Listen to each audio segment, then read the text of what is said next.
My name is Olivia Johnson. I'm a registered nurse here at Good Samaritan Hospital. I'm here from Vincennes. That day I was a labor nurse taking care of a laboring mom. We were in one of the labor rooms back here where we're at right now. My patient was literally about to deliver. The doctor was in the room, extra nurses were in the room, everybody was ready to catch this baby. And I was sitting at the desk charting because you have to chart so frequently on these patients. It's just a high risk moment, really. And the phone rang, and I saw it was a family member of mine, and I picked it up, and they said, Delilah's being taken to the emergency room. We don't know what happened. So I turned to my coworkers, and I just said, I have to go. And they took over. They understood. And I ran to the ER, as anyone would. And I just waited. She wasn't here yet. She was coming in by ambulance, and we just waited. When I went through the back door, the back sliding door of the emergency room, they had trauma room 1 ready, and they had the pediatric specific crash cart in there, and I thought, that's for my daughter. She's just not here yet. And I'm thinking, they're preparing for the worst, of course. No one knows exactly what happened yet. They took us into the trauma room next to trauma room 1, so trauma room 2. And just sat in there with us. A couple of the OB nurses came down to be with myself and my husband, my family, when we all got there. But all of the ER staff, it was evident that that's what they were trained for. I mean, very professional. Asked if we wanted to pull the curtain in the room so that when they did bring her in, we didn't see it, because that alone can be traumatizing, and I'm thankful for that. I'm glad I don't have that image playing in my mind all the time. But being in the room next to her as they worked on her,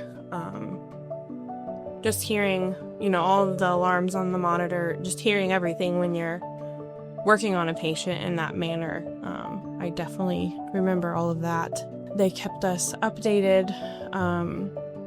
The pediatric nurse practitioner that was here on the floor that day came down, being a pediatric patient, and was very supportive and kept us updated. And then ultimately let us know that there was nothing else that they could do. But throughout all of it, everyone was so supportive and so professional.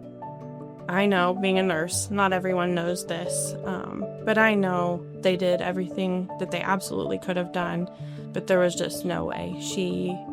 The nature of her incident, she was just gone. It was quick, and she didn't suffer, so I take comfort in that. But I know that they did above and beyond everything that they could do.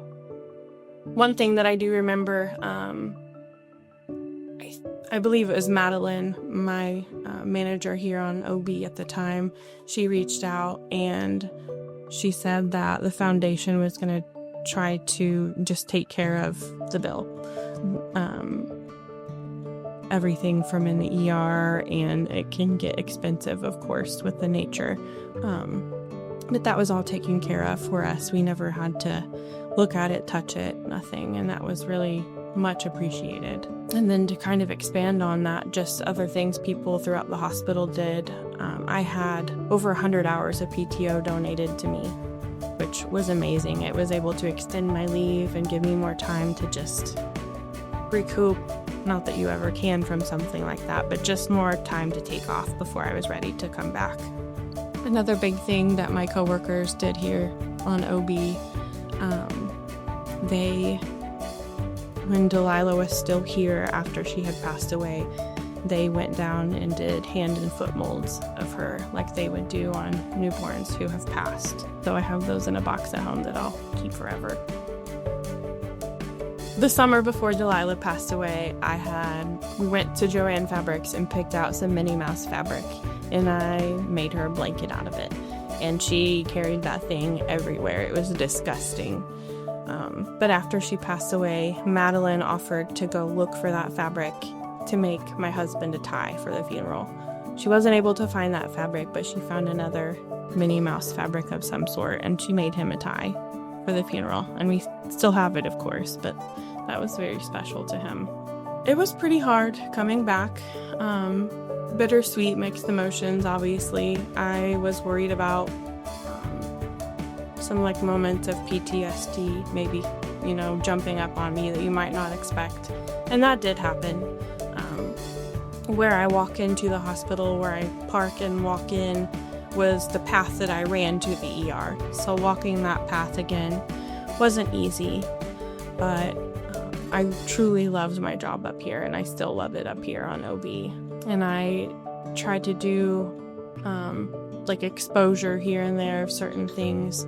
I tried to come and visit up here throughout my leave just to, see my friends, because that's what they are. And then just make sure it wasn't a big shock when I did come back.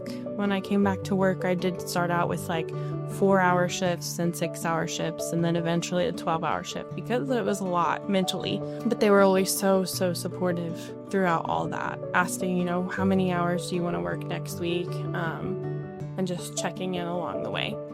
It was very, very nice. My youngest daughter, Daisy, she was about 5 months old at the time, and OB takes a lot of your energy, your mental energy, and a 5-month-old also does. So I wanted to try to give her a little bit more of me. I think I also just needed a brain break. After everything that had been through, I never really gave myself that chance. So I was looking for something not 12-hour shifts, something Monday through Friday, and so I took a job for about 10 months. And it was not a bedside position. It was very different than anything I've ever done. I would say the hardest part was just leaving my friends up here, leaving this patient population that I've enjoyed so much, taking care of newborns, taking care of parents, and then truly people in such a critical time of getting cared for. I mean, unfortunately, it can go really bad, but also really good. And just being there, preparing them for everything, I knew I was really going to miss that. I felt myself constantly longing to come back to bedside nursing, to come back here. That felt like home. I needed that comfort of friendly faces, people that I knew, family that I knew here, and just being a bedside nurse, because that's where I belong. So I started my search of seeing what was posted online, what positions were available, and I talked to other nurses here in the hospital about inpatient rehab and just got a little more information, and it sounded like it might be a good fit for me for now, and it has been a very good fit.